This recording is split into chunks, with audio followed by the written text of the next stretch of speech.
Veeduría Nacional de la Participación y Acción Comunal es la sexta parte de la entrevista a don Guillermo Cardón. Don Guillermo, estamos hablando de, bueno, después de toda esa pelea, después de toda esa lucha, se logra sacar adelante esta ley. Fueron muchos años de guerra, de gestión. Del año 2002 a la fecha, sé que pues es bastante tiempo. ¿Cómo usted ve ese periodo de la acción comunal? ¿Cómo lo describe? Yo creo que la acción comunal sí ha tenido un avance. Si evaluamos, repito, qué hace la acción comunal o qué ha hecho durante este último tiempo, lo que más ha hecho la acción comunal este tiempo son eventos de formación.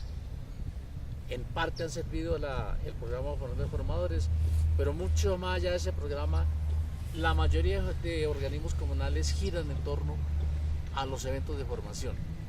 Ya la arena y el cemento ha venido quedando poco a poco relegada. Lo que pasa es que es un movimiento social muy grande, muy denso, muy complejo, que no va a salir a flote de la noche a la mañana. Estos procesos sociales no se miden en días ni en años, se miden en décadas. Y yo diría que la acción comunal en ese terreno ha dado enorme salto. Ya la acción comunal hoy en día sabe que tiene derechos, repito, eso es clave. El problema es que aprenda a ejercerlos. Y entonces aquí juegan dos factores. Uno, que se rompa el temor por hacer los derechos, pero dos, que el Estado y la clase política no manipule, no chantajee tanto a la acción comunal por ejercer sus derechos. Son dos pasos que hay que dar, pero ahí estamos en ese límite, digamos. Ya la acción comunal poco a poco se va llenando de arrogancia, de prepotencia. Es mejor una acción comunal arrogante y prepotente que una acción comunal mendicante. Yo siempre he insistido en eso. Pero también en que se ha avanzado en la planeación participativa. Creo que algo tuvo que ver la presencia nuestra en el Consejo Nacional. Yo fui el primer presidente de ese Consejo Nacional de Planeación. Construimos una teoría de la planeación participativa, que es la que sigue utilizando hoy en día el Sistema Nacional de Planeación. Incidimos de alguna manera en la misma ley 1757, en la 1551 fundamental. Hemos ganado legalmente para los derechos de la acción comunal, pero entonces la acción comunal ya se mete en el tema de la planeación.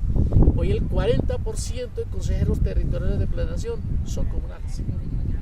Sí, son comunales. Hay que dar un paso, un salto, porque es que la planeación participativa, los casos de planeación terminando siendo una nueva frustración. Esa ilusión de la gente que ahora se llama a participar en la elaboración del plan de desarrollo y no se logró, tiene que dar un salto. Es al que estamos dando nosotros ahora, el candidato del plan. Impóngale condiciones al candidato, pero establezca como candidato su propósito de desarrollo. Porque los gobernantes tampoco cumplen con lo que se comprometan. Eso en un terreno. Y en el otro terreno que se ha avanzado, sí creo que hay muchas normas favorables a la acción comunal. 1757, tema de presupuestación participativa. 1551, planeación participativa. Miren la 1551. Artículo 6, parágrafo primero. Toda política, programa, proyecto con destino a la acción comunal debe ser concertado con ella. Si los comunales no escogieran ese derecho, le pidieran cuentas a los gobiernos locales y nacionales y locales, porque es el régimen municipal. ¿Cuánta plata han gastado en nombre de la acción comunal durante los últimos 9 años? Allí donde no haya un acta de compromiso, eso da para prevaricar. Ya la acción comunal tiene unos derechos importantísimos en la 1551, en la 1989, que se puedan reunir una vez obligatoriamente con los consejos al año. Es un derecho que no lo ejercemos, el mismo problema, desconocimiento y temor, pero ya está el derecho ahí en la norma. ¿Sí? Vamos a ver, ahora que se dice reforma de la ley 743, estamos tratando de introducir unos conceptos importantes, que la acción comunal puede escribir candidatos a cargos de elección popular solo con el aval de que sean aprobados en una asamblea de la comunidad, con programa y con compromisos, y que ese sea el requisito de seriedad suficiente como lo pide la Constitución. Que los funcionarios de acción comunal sean designados de ternas propuestas por dirigentes comunales. Son temas en los que hay que avanzar, pero se ha avanzado mucho en derechos. Necesitamos, repito, es que fortalecernos internamente en el conocimiento y ejercicio de derechos colectivamente. Porque hay un tema muy grave, que son los homicidios, asesinatos contra comunales, que es muy grave. ¿Por qué asesinan y persiguen a los comunales? Por ejercer derechos. ¿Pero por qué? Porque son comunales heroicos, pero muy solos, y ejercen el derecho, entonces les dan solos.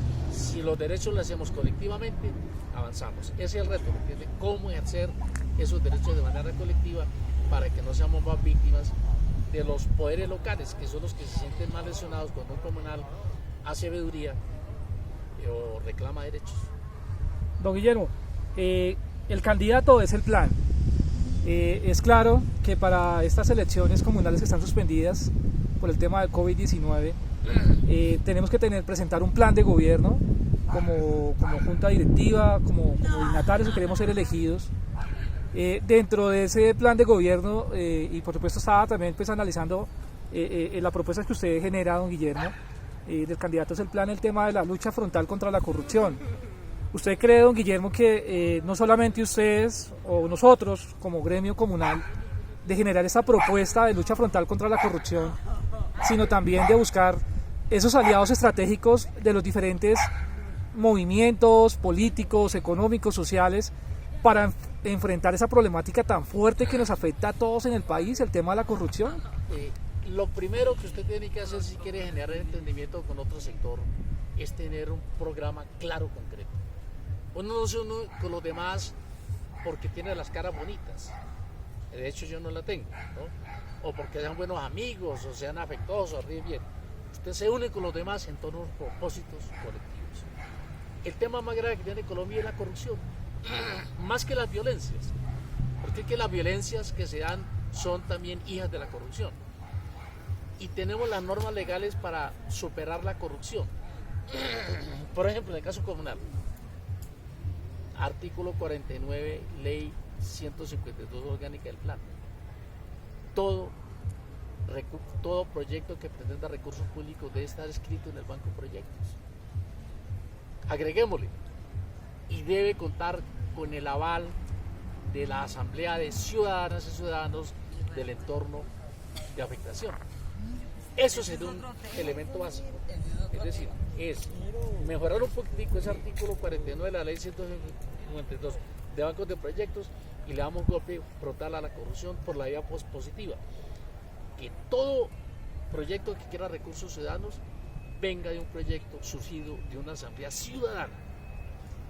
Si es un proyecto de obra muy grande, que sea todo ese entorno mediante un plebiscito, pero tiene que participar la comunidad. También tiene que haber contra la corrupción, tiene que superar la instancia de la justicia ordinaria, porque es que también están corrompidos muchos juzgados, muchos jueces. ¿Sí? Entonces, ¿cómo logramos que hayan unos tribunales ciudadanos que sean los que señalen y descalifiquen y requieran a muchos corruptos locales? ¿Sí? Tiene que haber hay figuras legales, hay muchas formas legales. La Constitución dice que se debe gastar el recurso donde se muestre mayor eficiencia. Históricamente, que ha demostrado mayor eficiencia en el uso de recursos públicos es la acción comunal. ¿Por qué no se gasta con ellos? Nosotros nos inventamos la tesis de los convenios solidarios, en donde el Estado pone una parte y la comunidad pone otra partecita de trabajo para que rindan recursos públicos. Entonces, las figuras legales existen. ¿Cómo ejercerlas? Pero debe ser claro, este país no va a avanzar si en primerísimo lugar no resolvemos la corrupción, si no avanzamos en torno al conocimiento y ejercicio de derechos, y si no avanzamos también en torno a la transparencia. Es decir, cualquier país del mundo, si quiere salir del letargo como está Colombia, tiene que resolver el tema, que el Estado no sea utilizado como un instrumento de los poderosos para enriquecerse, como han hecho con la pandemia ahora. Don Guillermo, el tema de la participación. En Bogotá se dice que hay más de 800 espacios de participación, los famosos comités de aplausos. Y cuando hablamos del candidato es el plan o del plan de gobierno de estos nuevos periodos de juntas de acción comunal, ¿cómo hacer para que no se queden ahí en comités de aplausos, sino que realmente la comunidad se pueda evidenciar, que se ejecuten o se lleven a cabo esos planes, proyectos, presupuestos anuales? Hoy eso se puede hacer. Artículos 90, 93, ley 1757 de mecanismos de participación. Todos los presupuestos deben ser participativos, no lo son. Deben ser construidos con la gente, no lo son.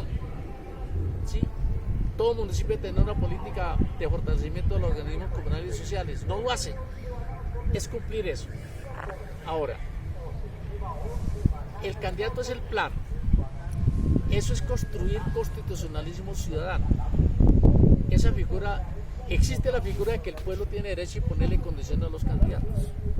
Entonces, como tenemos la triste experiencia de que las personas que elegimos casi todos nos burlan, entonces aprovechando los artículos 3, 40, 103, 133, 259 de la Constitución, no escribamos como candidato a una persona sin un plan, y si ese plan gana se debe gobernar como dice ese plan. Eso no lo dice hoy en día ninguna norma, pero si eso va a una consulta constitucional, las Cortes nos dan la razón. ¿Por qué? Porque sobre eso ya existe doctrina. ¿Cuándo? En el 90. En el 90, cuando ganamos el derecho a que se convocara una constituyente, fue por eso mismo, porque la Sala Constitucional de la entonces Corte Suprema de Justicia dijo: el pueblo es soberano, el pueblo dice que aquí sí tiene que gobernar, es así. Existe doctrina, entonces es hacerlo. Pero ¿y por qué esa propuesta del candidato del plan? Porque es que con esa propuesta no le tenemos que competir a las maquinarias electoreras que se roban las elecciones, y a ella no le va a interesar competirnos ahí en este momento. El único espacio que tenemos hoy en día para unir a los comunales sería ese, en torno al candidato del plan, y por esa perspectiva, ¿sí? Es una forma de ir construyendo un nuevo constitucionalismo ciudadano. Don Guillermo, retomando por supuesto el tema de la acción comunal, ¿cómo se ve hoy la acción comunal y cómo la proyecta a 50 años, a 20 años, a 30 años? Solo le pongo de presente lo siguiente: en esta emergencia de la pandemia, lo que garantiza que cerca del 40 o más por ciento de la gente superviva, gente que está en condiciones críticas y no es ya muerto de hambre, ¿quién es el que garantiza eso? No es el Estado, es la solidaridad. La solidaridad primero familiar, la vecinal. Nosotros nos inventamos el trapo verde, el trapo rojo cuando necesita, pero el verde cuando tiene que dar. La olla comunal, ustedes me oyen hablar mucho de eso, la huerta casera, la agricultura urbana. El caso de la Junta Comunal aquí es un excelente ejemplo del ¿qué? El regalo. Del regalo, ¿sí? Agricultura urbana, mercado campesino. Es decir, lo que hace que las comunidades supervivan en los momentos más críticos, ¿qué es? Lo solidario. Es el único principio que garantizará que exista humanidad en 50 años. La humanidad en medio de la gran concentración de capitales, de unos avarientos insaciables, no tiene futuro, desaparece. La humanidad supervivirá en todos los principios. La acción comunal parte de sus principios. Lo que pasa es que la misma acción comunal en alto porcentaje los ha abandonado. La acción comunal tiene que volver a esos principios, de lo común, lo colectivo, lo participativo, lo solidario, y que los estados se rijan en todos sus principios, porque los estados no pueden seguir convocando a la solidaridad cuando hay emergencias, pero cuando hay bonanzas entonces a lo privado. No, seamos solidarios en la condición del Estado también y de la sociedad. Es por ahí, es decir, que no hay futuro de la sociedad si no es por ahí. Y la acción comunal está ahí en ese centro. Es decir, el problema no es de la acción comunal, el problema es que muchos de los que se dicen comunales, abandonaron los principios y terminaron en los brazos del clientelismo y exclusivismo, en parte también de la corrupción. Don Guillermo, han sido 6 partes de esta entrevista. Para finalizar, nos faltó hablar, por ejemplo, del tema del observatorio comunal. Por supuesto, es uno de los gestores. Me gustaría que me comentara eso y, por último, me comentara o nos generara una reflexión al afiliado comunal, un promedio de 8 millones en el país. Vienen ahorita el tema de las elecciones comunales cuando se pase el tema de la pandemia, y viene el tema de las elecciones, por supuesto, a Cámara y Senado, por supuesto a Presidencia. Una reflexión sobre eso, de cómo apoyar un plan de gobierno y no esos caudillismos, no enceguezarnos o rasgarnos las vestiduras por X o Y movimiento, sino realmente por algo colectivo que nos vincule y nos una en ese tema de la solidaridad que tanto hemos hablado durante esta entrevista, don Guillermo. A los comunales, que el mejor lugar donde pueden estar hoy es en una juntación comunal en torno a estos principios de lo común, lo colectivo, lo partido y lo solidario. ¿Sí?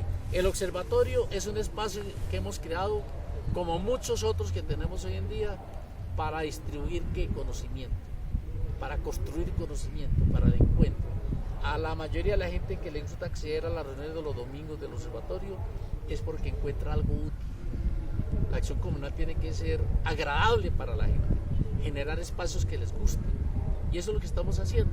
No solo ese, porque hay muchos otros. Tenemos el de los domingos, el de los martes, el de los jueves, el de los domingos a las 4, que tenemos otro, y viene mucha gente. De generar espacios agradables, que la gente encuentre una utilidad que es en el conocimiento de qué derechos. Eso es el observatorio.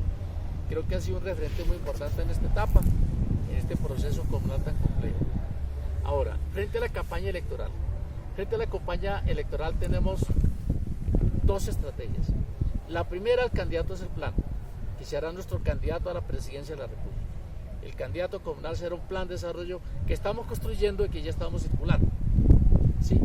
Yo creo que en unos un mes, ojalá tengamos ya más o menos un texto consolidado para irlo circulando como eje de actuación de todos los comunales en sus diferentes escenarios electorales, porque la acción comunal es pluralista.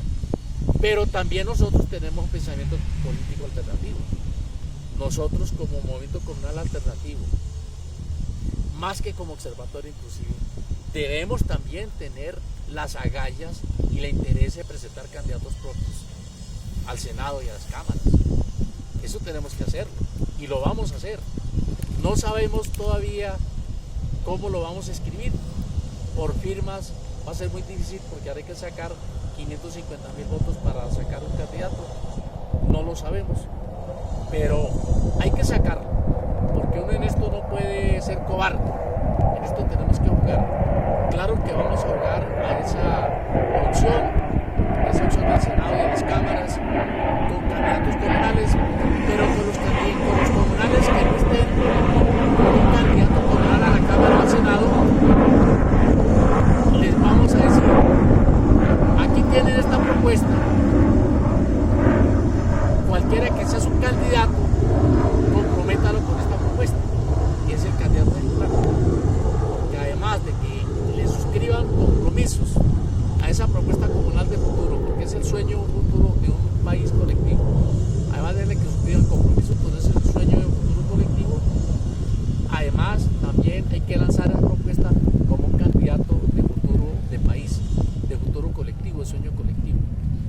Creo que Colombia necesita construir una visión de futuro colectivo, y eso es lo que queremos hacer nosotros, no solo para la acción comunal, sino para el país.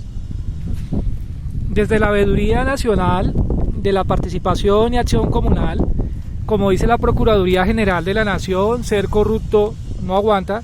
Comparten nuestros videos en YouTube y agradecemos a don Guillermo Cardona Moreno por tan importantes reflexiones.